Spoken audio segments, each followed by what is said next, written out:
Hey, what is up guys? It's your boy Speeder, and today we're going to be going over the 5 best supports of the current meta. Basically, I've been looking at a lot of pro games right now, a lot of average pubs, and in general, just looking at the stats of Dota Buff and Dota 2 Pro Tracker, and I wanted to give you guys a pretty clear list of what I think are the best 5 heroes to be playing as supports. All of these heroes can also be played in the 5 or the 4 role. You might think, oh, but Speed, when you talk about Crystal Maiden in this video, surely you can't play it as a position 4. But no, there's actually a ton of high MMR players that do that, and I'm not going to tell you, oh, Crystal Maiden is consistently played as a position 4 and is just as good as position 5. I mean, I think it's fine, and I think the hero scales well, and it's not like having JAKIRO CM as your support duo is necessarily bad. As long as you have an initiator as your mid or your offlane, then, you know, it's fine. It really is okay. Either way, all these heroes can be played in either role. Going to be going over what I think are the best 5 heroes in order, and let's get into it. And now I want to tell you guys a little bit about DotaPlus from Overwolf. This is a free stats app you guys can download right now that's going to show you your stats for the last 3 months. So if you want to know your games played, your MMR, your win rate, your XPM, your GPM, all of these things you need to track to know how well you're doing and what you need to change to gain MMR, you can get for absolutely free. On top of that, the biggest reason why you need to download DotaPlus, at least for me, is the ban suggestions. Basically, it tells you what the enemy team is good at. It tells you their best heroes, what they've been winning with. You just ban it.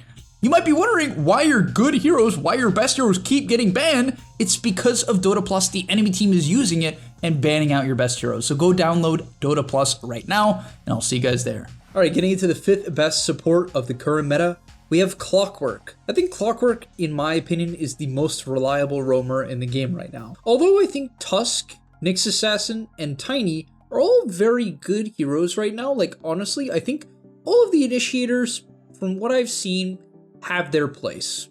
For instance, Tiny as a position 4 hero is probably the best stunner in the game. He can reposition people, and Avalanche and Toss are very long duration stuns. So there's a lot of value in Tiny as a hero. There's also a lot of value in Nyx Assassin. For instance, if you're playing Nyx Assassin and the enemy team picks this new Razor BS, Nyx Assassin is very good because he can mana burn the Razor, which creates a problem. It's very easy to set up the Carapace. You can chain stun him for a long time so he can't get off Bloodstone. Right? There's a lot of value in heroes in different games. But when we're talking about the most, consistent support, which often means the best support, I think CLOCKWERK is generally the way to go. What I like about CLOCKWERK right now is the item build is also very flexible. I think the hero's in a good spot, but I really like the flexibility of items on CLOCKWERK. A couple of items that you can go that are particularly good are you can go for the very, very old school build in the Blade Mail. This item was buffed very heavily as of late. It's in, a pretty decent spot, quite good spot. So Clock can buy Blade Mail if you are against, Gyrocopter and Leshrac and the enemy team has a Skywrath and you just want to initiate, get your damage out and get your solo kills, Blade Mail can be the way to go. However, the more reliable of the item builds on CLOCKWERK are Force Staff, right? So like Tranquil Boots with a wand and raindrops in a fluffy hat, that fluffy hat turns into Force Staff. Or if you really want to go crazy, if you want to be the absolute Chad of the game, you go Tranquil Boots, sometimes even Brown Boots if you want to go completely crazy. I think Tranquil Boots are good though. This is a hero with very limited cooldowns,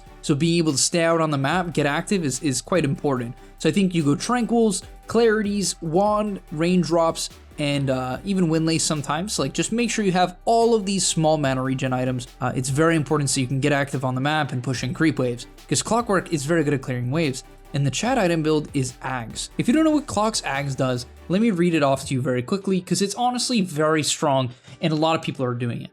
So it has a 13-second duration. It gives you a new ability, okay? You buy it, you get a new ability. You click this ability called Overclocking.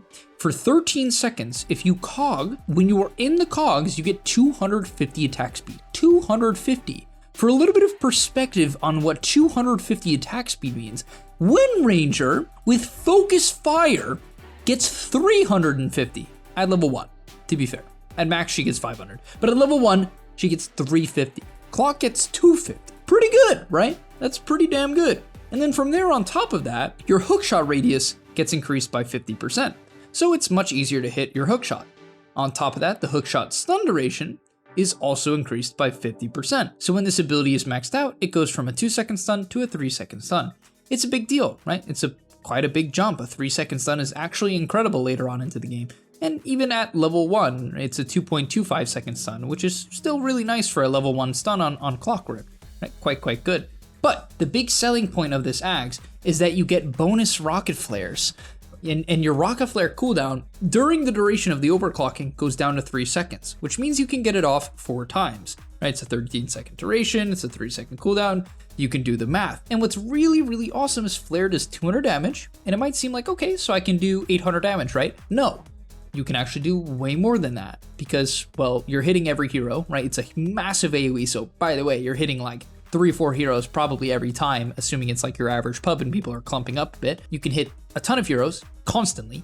And by the way, because of how the ability works, you can hit one hero with 2 flares in the same cast. So you can just do this 400 damage nuke multiple times. If you get good at it, you can do thousands of magic damage in an instant. And then of course, if you cog someone as well, you can even auto attack them a ton too.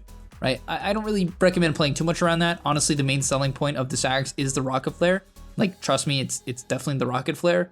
So definitely keep that in mind. And what's cool as well is, let's say there's no team fights happening. You can pop this overclock and you can just shoot 4 rocket flares that just clear creep waves globally across the map.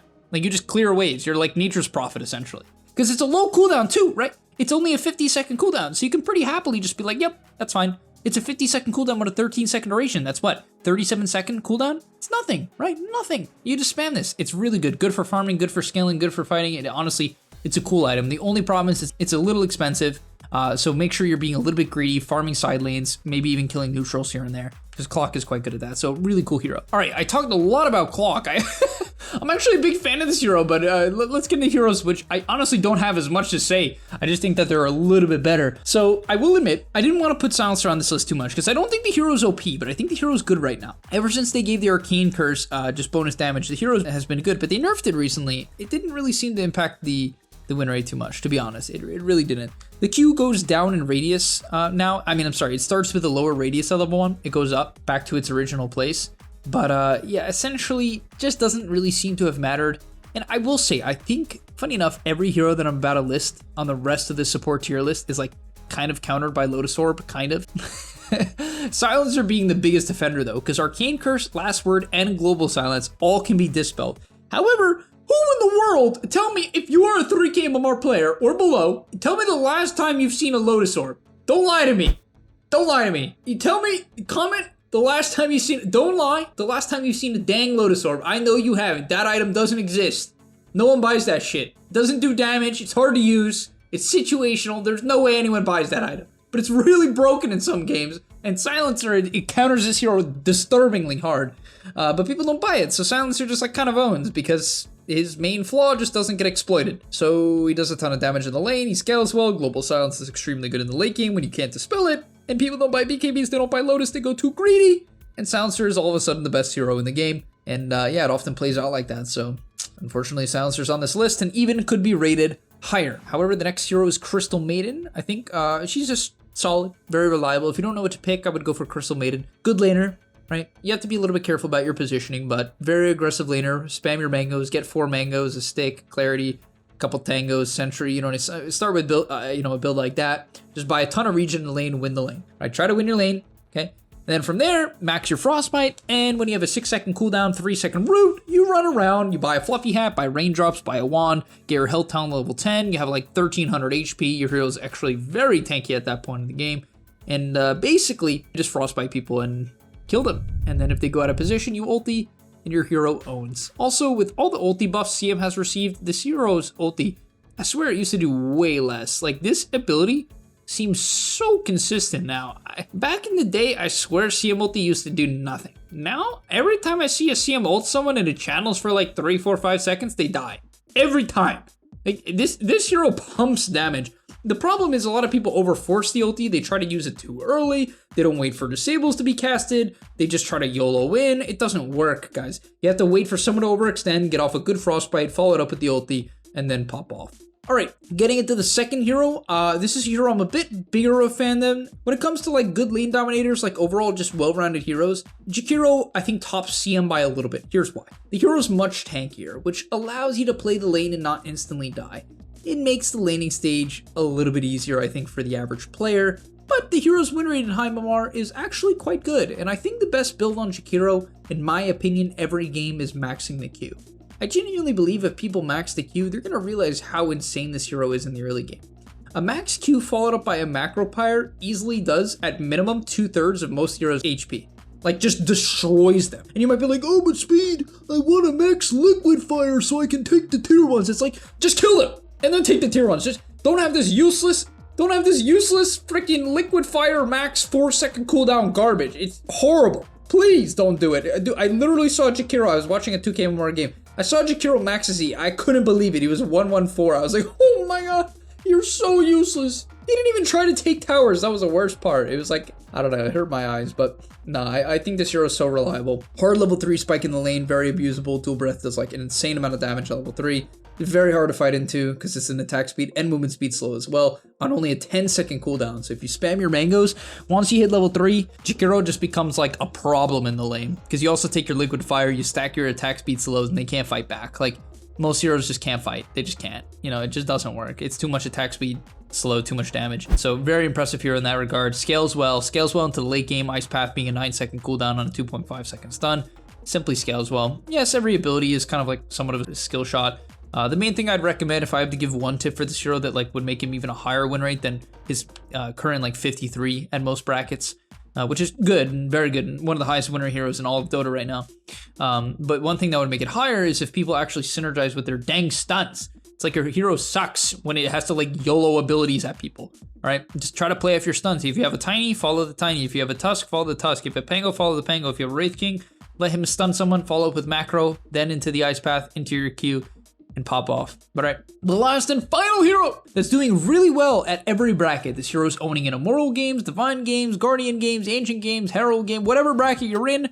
TREANT Protector, especially after his recent buffs, is one of the best heroes in the game. And I think he's been good for a while now. I really do. I've seen him quite a bit now in my pubs, and every time I'm like, wow, this hero is actually having a lot of impact. For a couple of reasons. Number one, I think he's a good answer to a lot of the current unit heroes that are in the meta, because he provides a ton of armor with living armor. I also just made a full video on the hero, so if you want to check that out, I recommend you do. But for the summary, the living armor is very good to against a lot of the unit heroes. It defends towers like crazy. Like, man, TREANT, so annoying to play against, because often as an offlaner, I'm an offlane player, right? I try to take the safe lane tower when I can, so I can open up that area of the map for me to farm without being ganked. Right? That's often my gameplay. I can't do it against TREANT. It's too hard. It's too hard. And this hero got a Leech Seed buff as well. And for me, that was massive. Like, it might not seem like a big deal, but at some point in the game, whether or not people realize it, they're gonna have Leech Seed maxed out. That's not what they don't realize, but they're gonna have Leech Seed maxed out, all right?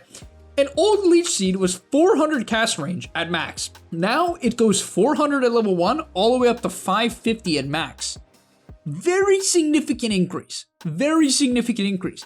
And what would happen is, in these team fights, these TREANT Protector players, because it was a 400 cast range ability, would want to cast all of their spells. They're like, yeah, I'm being efficient, I'm getting all my spells out. Very reasonable. But it was such a bad cast range that often they would kill themselves trying to do so. I'm telling you, you'll notice if you're a TREANT player, you notice from this patch the quality of life change of the cast range on Leech Seed at max. It is disturbingly noticeable how easy it is to cast Leech Seed at max without killing yourself. In the last patch, you had to go like, a lot of people think 150 cast range doesn't matter. You are disturbingly mistaken. Aether Lens is what, 225 cast range? That's like very, very popular as an item. Very crucial. You know what I mean? In a lot of heroes' kits. Very crucial. Can you imagine that item never existed at some point? It's kind of insane because I feel like it's so key in a lot of heroes' builds. So great addition, Valve. Either way, TREANT Protector got a buff to the Leech Seed. The damage also got increased a little bit. Overgrowth damage got increased. So hero got a bunch of buffs. I think it's been good for a while now. It's pretty easy to play. It's an aggressive laner as well. I just think that the hero is extremely well-rounded. Honestly, every hero on this list, I think you could pick them in any game. You're going to have good impact. And really what I like about a lot of the heroes on this list is they're very high damage heroes. They're very good at pushing in creep waves. So you have that option to farm every single one of them. Even Silencer, like his new Arcane Curse with the 100 damage at max, allows you to kill waves quite consistently from a distance. So really just, I love every hero on this list. I think they're very all well-rounded heroes. So if you're interested in playing support or you want to mix up your hero pool, pick any of these 5 heroes. They're reliable, give them some games, maybe watch a guide. I think I have a guide on like every hero on this list recently because they're all good and they've been good for a bit now. And this patch only made them better or had them stay the same. So thank you so much for watching. I'll see you in the next one, and I'm out. Peace. And that's all, but remember, before you leave, come on, before you tune out, subscribe to the Game Leap website where we are going to help you get to the next rank. If you're stuck, click the link down below, and I'm out. Peace.